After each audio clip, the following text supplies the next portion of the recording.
Bendiciones con todos. Tema 97. Las verdades de la palabra de Dios. Hoy, Jesús y el dolor de ser traicionado por un amigo. Y utilizamos San Juan capítulo 13, versículo del 21 al 30, que dice lo siguiente. Habiendo dicho Jesús esto, se conmovió en espíritu y declaró y dijo: de cierto os digo, que uno de vosotros me va a entregar. Entonces los discípulos se miraban unos a otros, dudando de quién hablaba. Y uno de sus discípulos, el cual Jesús amaba, estaba recostado al lado de Jesús. A este, pues, hizo señas Simón Pedro para que le preguntase quién era aquel de quien hablaba. Él entonces, recostado cerca del pecho de Jesús, le dijo: Señor, ¿quién es? Respondió Jesús: a quien yo diere el pan mojado, aquel es. Y mojando el pan, lo dio a Judas Iscariotes, hijo de Simón. Y después del bocado, Satanás entró en él. Entonces Judas le dijo: Jesús le dijo: lo que vas a hacer, hazlo más pronto. Pero ninguno de los que estaban a la mesa entendió por qué le dijo esto. Porque algunos pensaban, puesto que Judas tenía la bolsa, que Jesús le decía: compra lo que necesitamos para la fiesta, o que diese algo a los pobres. Cuando él, pues, hubo tomado el bocado, luego salió y era ya de noche. Qué palabra, ¿no? El drama de la más vil de las traiciones continúa en el Evangelio según San Juan. Anteriormente vimos cómo la traición es uno de los más viles de los pecados, porque toma ventaja de la confianza que se finge tener para planear el mal del prójimo. Continuamos en la última cena del Señor, y aunque Juan no relata la participación del pan y el vino, ni tampoco la institución de la cena como lo hacen los evangelios sinópticos, no obstante, en este evangelio podemos encontrar más datos relacionados con la traición de Judas Iscariote. Aquí veremos cómo Judas se dispone a traicionar a su maestro por la influencia maligna del mismo Satanás. El dolor de ser traicionado por un amigo. Una vez más vemos cómo los acontecimientos cercanos a su muerte conmueven a nuestro Señor. Ya anteriormente Jesús había expresado cómo su alma estaba angustiada por todo lo que le esperaba. Juan 12:27 dice: ahora está turbada mi alma, y diré: Padre, sálvame de esta hora, mas para esto he llegado a esta hora. Ahora vemos cómo su corazón se conmovió al saber que le esperaba la traición de uno de sus íntimos. El texto dice: y habiendo dicho Jesús esto, se conmovió en espíritu y declaró y dijo: de cierto os digo, que uno de vosotros me va a entregar. Tanto la palabra turbada de Juan 12:27 como la palabra conmovió de este texto es la misma en griego original, y es taraxo, la cual sugiere una gran agitación o perturbación, la cual nos da una clara muestra de cómo se encontraba el estado emocional de Jesús. Y no era de menos, ya que sabía que uno de sus 12 discípulos, alguien a quien él amaba, le iba a traicionar. ¿Seré yo el traidor?, se preguntaban los discípulos unos a otros. Ante semejante declaración, todos los discípulos se asustaron de considerar la posibilidad de ser ellos el traidor. El texto dice: entonces los discípulos se miraban unos a otros, dudando de quién hablaba. Parecía increíble que los discípulos dudaran quién podía ser el traidor, ya que nadie podía imaginarse de que Judas pudiese venir semejante vileza. Esto nos sugiere que Judas debió haber sido un discípulo ejemplo, alguien en quien se podía confiar, tanto que se le había confiado las finanzas del grupo, ya que era el tesorero, un cargo que solo se les daba a personas de alta confianza. Por tanto, era muy improbable pensar que Judas pudiese ser el traidor. El texto nos deja ver que todos sus discípulos estaban sentados alrededor de Jesús.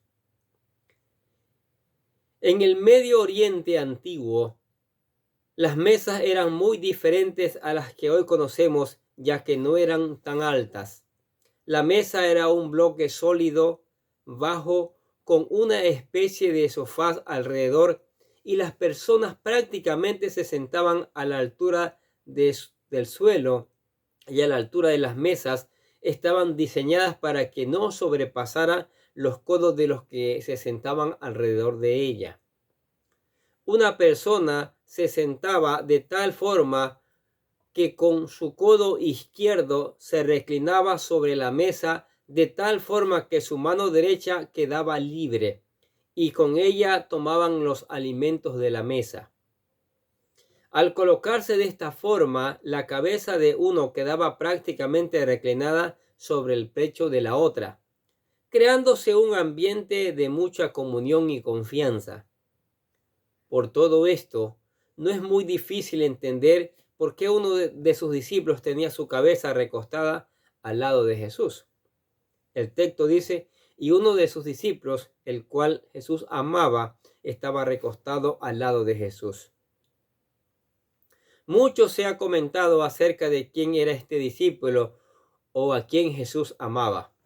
Algunos han opinado que se trata de Lázaro, ya que en otra parte en este evangelio declara que Jesús le amaba. Juan 11:5 dice, y amaba a Jesús a Marta, a su hermano y a Lázaro. Sin embargo, no todos los teólogos están de acuerdo con esta afirmación. Otros han llegado a decir que este discípulo a quien Jesús amaba era aquel joven rico a quien Jesús le pidió que repartiera sus bienes y le siguiera, ya que en Marcos se nos dice que al verlo Jesús lo amó. Mire, Marcos 10:21, escuche lo que dice. Entonces Jesús, mirándole, le amó y le dijo, una cosa te falta. Anda, vende todo lo que tienes y dalo a los pobres, y tendrás tesoro en el cielo, y ven y sígueme tomando tu cruz. Aunque en el texto se nos dice que se fue triste porque amaba más sus riquezas que a Cristo, algunos han llegado a identificar a este joven rico con Marcos, el cual luego le siguió de tal forma que, habiendo abandonado todo, solo le siguió con su cuerpo cubierto con una sábana. Dice Marcos capítulo 14, versículos 51 y 52 lo siguiente, escuche. Pero cierto joven le seguía, cubierto el cuerpo con una sábana, y le prendieron, mas él, dejando la sábana, huyó desnudo. Por supuesto que esto de identificar a Marcos con el joven rico y el hecho de identificar a Marcos con el discípulo amado que recostaba su cabeza al lado de Jesús es una teoría, y no muchos están de acuerdo con estas suposiciones. La mayoría de estudiosos de Juan están de acuerdo en afirmar que este discípulo amado era Juan, ya que no pudo haber sido Lázaro o Marcos o cualquier otra persona que no fuera uno de los 12 apóstoles, ya que esta cena era privada y solo los 12 acompañaban a Jesús. Por otro lado, no olvidemos que Juan era uno de los discípulos de mayor confianza de Jesús, junto con Pedro y su hermano Jacobo, ya que en ocasiones los llamaba a ellos tres para presenciar algún milagro o compartirles algo. Por ejemplo, cuando resucitó a la hija de Jairo, tomó a Pedro, Jacobo y Juan aparte para que le acompañaran en el milagro de resurrección que iba a realizar. mientras que dejó afuera de la habitación a los otros discípulos. Escuche lo que dice Marcos 5:37. Y no permitió que le siguiese nadie sino Pedro, Jacobo y Juan, hermano de Jacobo. También cuando fue transfigurado, solo Pedro, Jacobo y Juan estaban presentes, mientras que el resto de los discípulos se había quedado en otro lugar. Miren lo que dice Mateo 17:1. 6 días después, Jesús tomó a Pedro, a Jacobo y a Juan su hermano y los llevó aparte a un monte alto. Y cuando estuvo en el huerto de Getsemaní, tomó a 3 para que orasen con él, mientras que el resto se quedó un tanto retirados de un lugar. Miren lo que dice Mateo capítulo 26, versículos 37, 36 y 37. Entonces llegó Jesús con ellos a un lugar llamado Getsemaní y dijo a sus discípulos: sentaos aquí entre tanto que voy allí y oro. Y tomando a Pedro y a los 2 hijos de Zebedeo, comenzó a entristecerse y a angustiarse en gran manera. Por tanto, Juan de alguna manera estuvo en el grupo de los discípulos de mayor confianza de Jesús, el grupo más íntimo y cercano a él, y no es difícil creer que este discípulo amado sea Juan. Otra razón por la cual se cree que este discípulo a quien Jesús amaba era Juan es por el versículo que aparece al final de este evangelio. Miren lo que dice San Juan capítulo 21, versículos 20 y 24. Volviéndose Pedro, vio que le seguía el discípulo a quien amaba a Jesús, el mismo que en la cena se había recostado al lado de él, y le había dicho: Señor, ¿quién es el que te ha de entregar? Y este discípulo que da testimonio de estas cosas y escribió estas cosas, y sabemos que su testimonio es verdadero. Mire, es Juan, ¿no es cierto?